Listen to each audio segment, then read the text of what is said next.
رسول پاک صلی اللہ علیہ وسلم نے فرمایا انی تارک فیکم من ان اخذتم به لن تضلوا بعد ابدا، کتاب اللہ و عترتی اہل بیتی، اہل بیت علیہ السلام کی اطاعت کرو، اگر اطاعت کرو گے تو کبھی گمراہ نہ ہو جاؤ گے۔ اکیلا حسن یاری ہی نہیں بلکہ تمام سبائی رافضی یہ روایت پیش کرتے ہیں اور خاص طور پر یہ کہتے ہوئے اور اس پر بڑا زور دیتے ہیں کہ آپ اہل سنہ کے معتبر مصادر حدیث میں سے کئی کتابوں میں مختلف صحابہ سے یہ روایت مروی ہے اور بہت سے سنی علماء نے ان روایات کو صحیح قرار دیا ہے، اور جہاں اہل بیت کا ذکر ہے تو وہاں ان کی پیروی اور اتباع کا حکم نہیں، اور نہ ہی یہ بات موجود ہے کہ جو انہیں چھوڑ دے گا وہ گمراہ ہوگا۔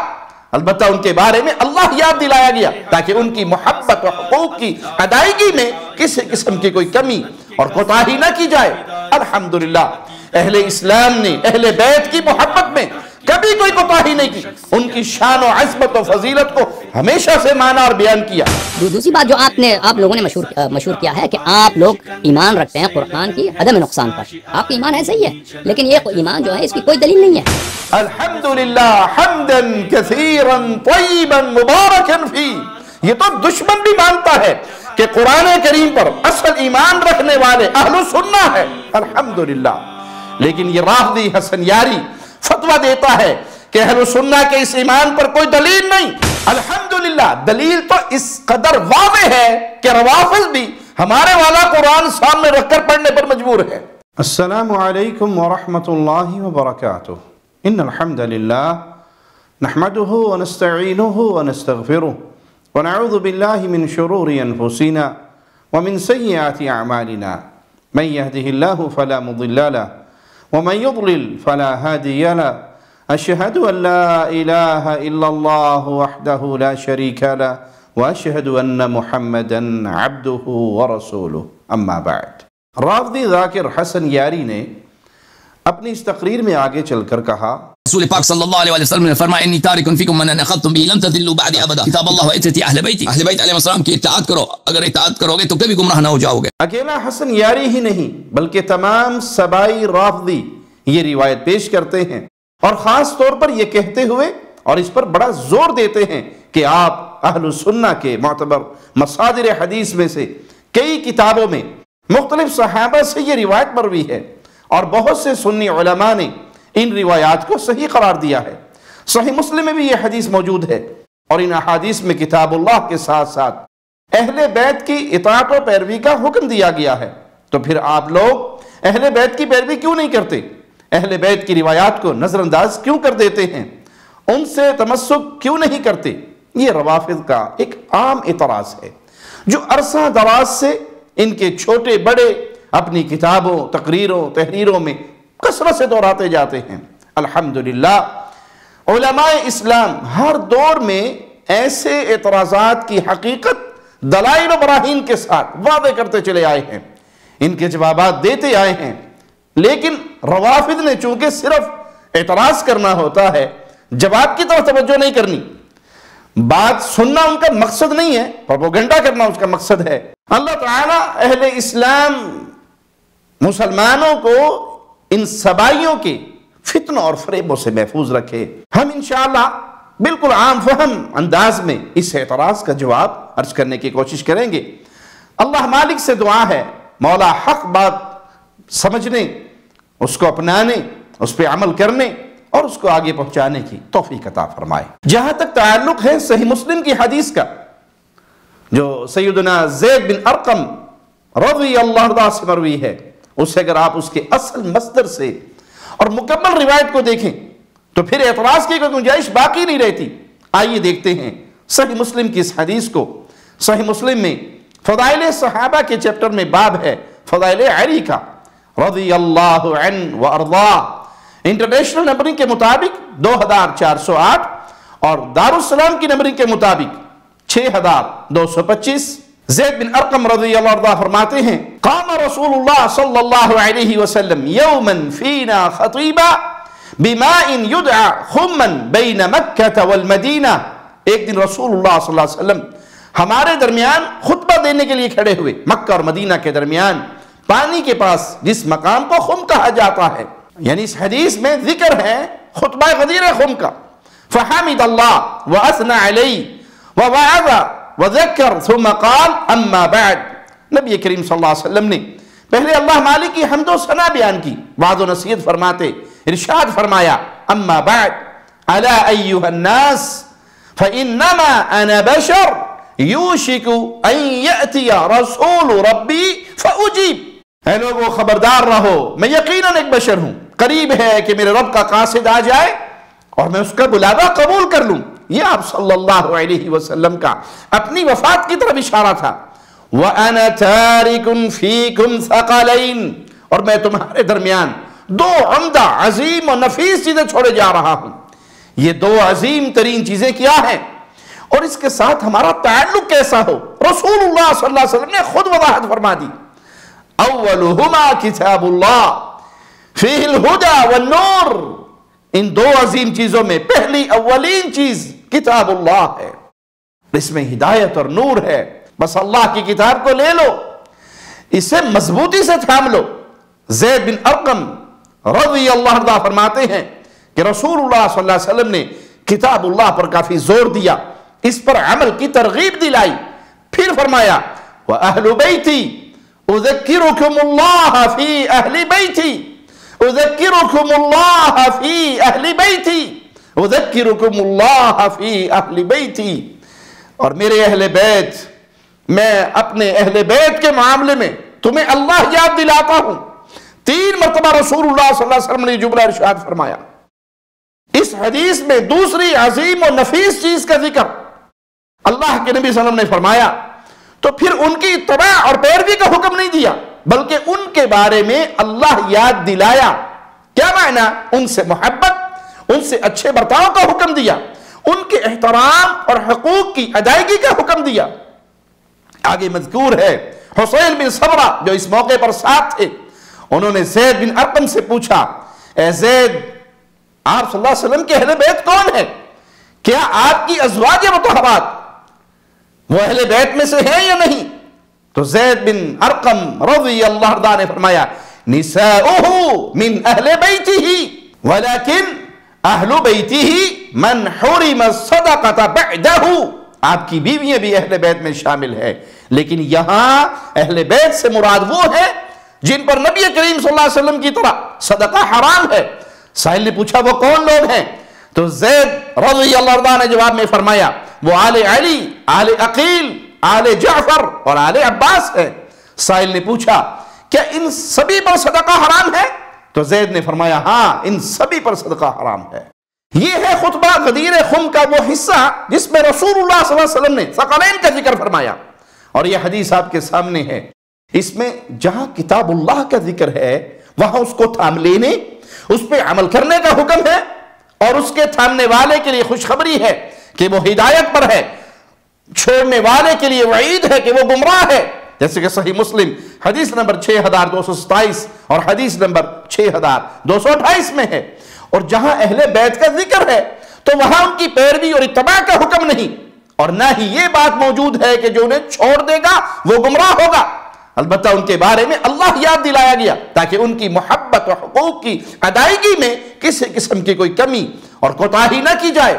الحمدللہ اہل اسلام نے اہل بیت کی محبت میں کبھی کوئی کوتاہی نہیں کی، ان کی شان و عظمت و فضیلت کو ہمیشہ سے مانا اور بیان کیا، اور کتب احادیث اس پر شاہد عدل ہے. یہ تو سوائیوں کا پروپیگنڈا اور رافضیوں کے بہتانات ہیں کہ رسول اللہ صلی اللہ علیہ وسلم کے اہل بیت کے ساتھ نعوذ باللہ ظلم ہوا. جھوٹی کہانیاں ہیں کہ سیدہ کائنات فاطمۃ الزہرا سلام اللہ علیہا رضی اللہ تعالی عنہا، ان کی پسلی عمر نے توڑ دی، نعوذ باللہ ثم نعوذ باللہ، شہید کر دی گئی، گھر جلا دیا گیا، ان کا بیٹا محسن شہید ہو گیا. یہ ساری کہانیاں، یہ سارے قصے عبداللہ ابن سبا یہودی کی ذریت نے جھوٹ کے طور پر پھیلائے ہوئے ہیں.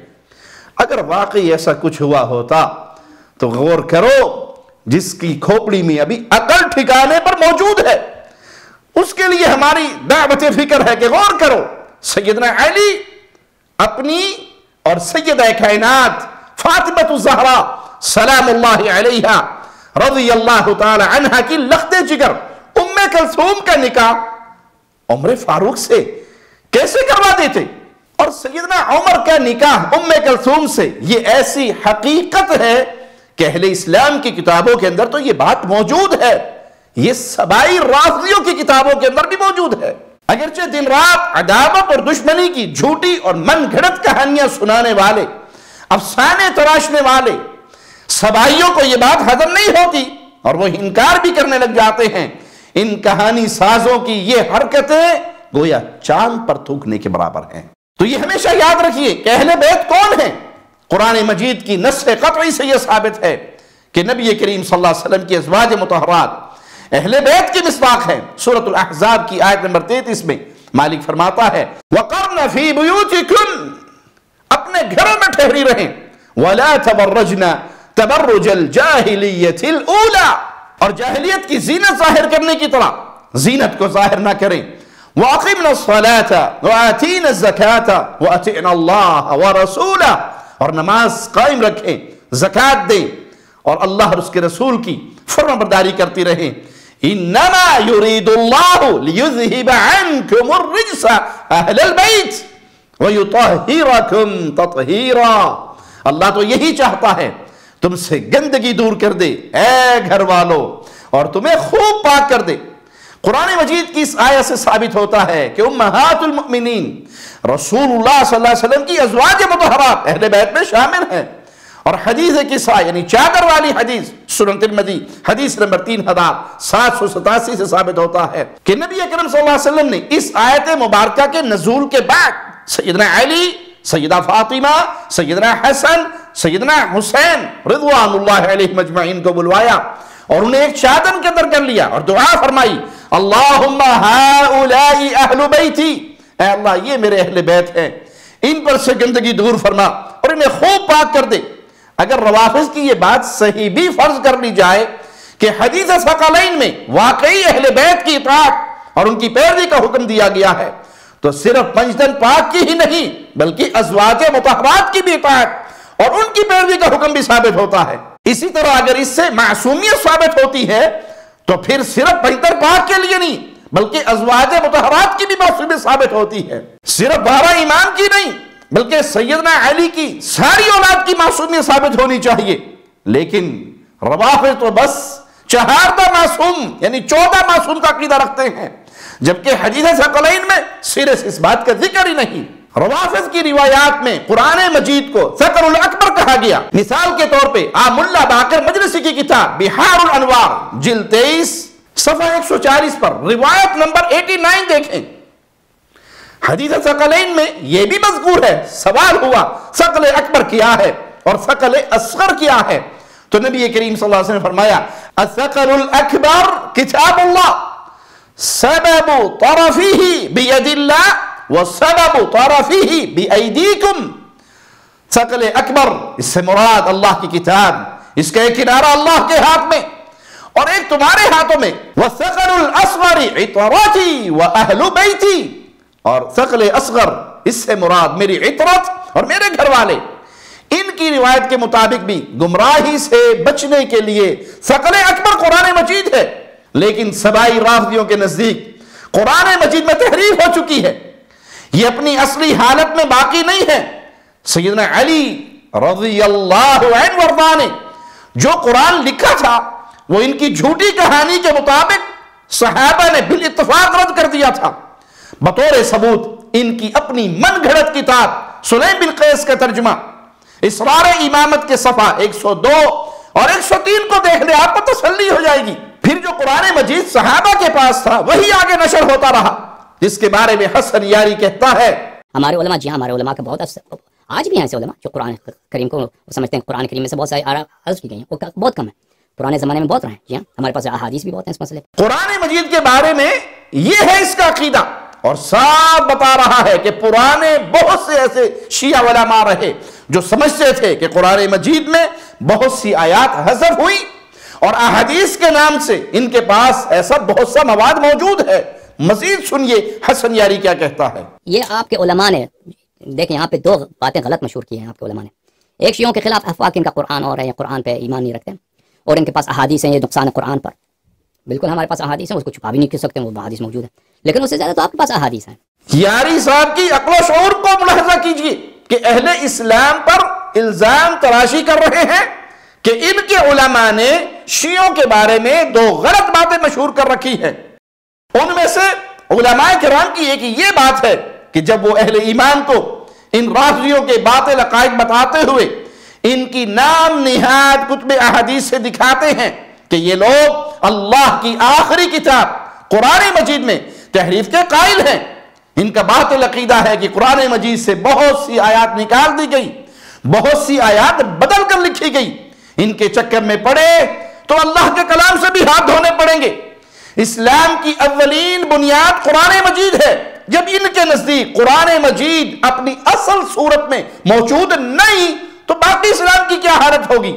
بقول حسن یاری کے علماء کی شیعوں کے بارے میں یہ بات غلط ہے، لیکن ساتھ ہی خود کہتا ہے، خود اعتراف کرتا ہے، خود اعلان کرتا ہے کہ بالکل ہمارے پاس احادیث ہے، ان کو چھپا بھی نہیں سکتے۔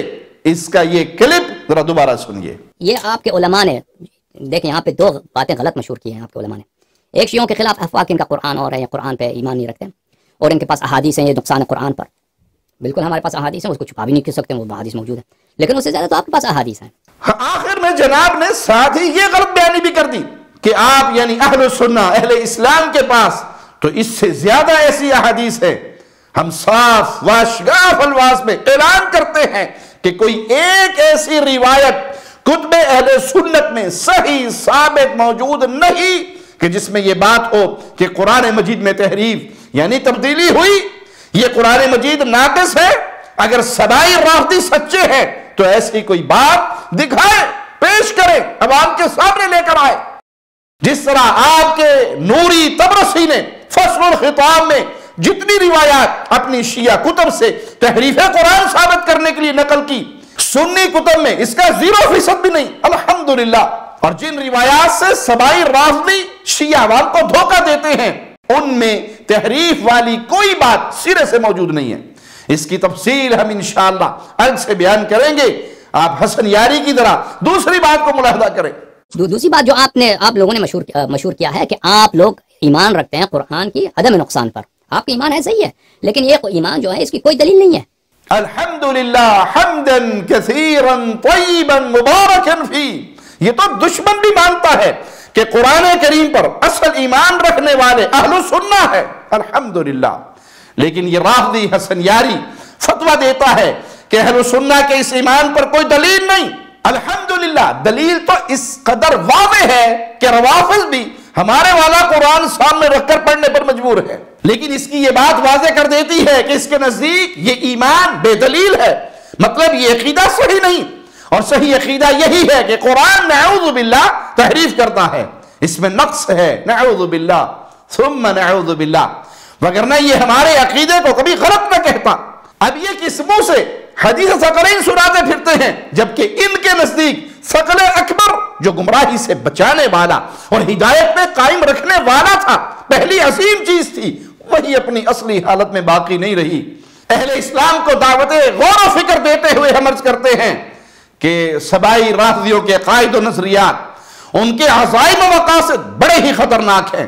عبداللہ ابن سبا یہودی کی اٹھائی ہوئی اس تحریک کے فریب میں آئے تو تمہیں قرآن مجید سے بھی ہاتھ دھونے پڑیں گے۔ ان کی کتابوں کی ہزاروں من گھڑت جھوٹی روایات کے علاوہ ان کے کئی لوگ یہ گمراہی پھیلاتے رہتے ہیں کہ قرآن مجید نعوذ باللہ تحریف کرتا ہے، اپنی اصلی حالت پر نہیں۔